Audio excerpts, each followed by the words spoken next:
ഏഴാം ക്ലാസ്സിലെ കൂട്ടുകാർക്കായി സ്റ്റെപ്സ് എക്സാമിനുള്ള ഏതാനും ചോദ്യങ്ങൾ. ആരുടെ വൈസ്രോയലിറ്റിയിലാണ് ക്യാബിനറ്റ് മിഷൻ ഇന്ത്യയിലേക്ക് വന്നത്? ഉത്തരം വേവൽ പ്രഭു. ഭരണഘടനാ വഞ്ചനാ ദിനം ആചരിക്കുന്നത് എപ്പോഴാണ്? ഉത്തരം ജൂൺ 25. ലോക്സഭയെക്കുറിച്ചുള്ള ആർട്ടിക്കിൾ ഏത്?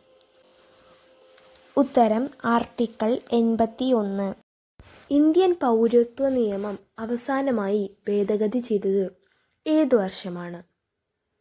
ഉത്തരം 2019. അക്ബർ ജാസിയ എന്ന മതനികുതി നിർത്തലാക്കിയ വർഷം? ഉത്തരം 1564. മേഘങ്ങളെക്കുറിച്ചുള്ള പഠനം? ഉത്തരം നെഫോളജി. തുല്യ അളവിലുള്ള മേഘാവൃതമായ ബിന്ദുക്കളെ പ്രതിനിധീകരിക്കുന്ന ഒരു രേഖ?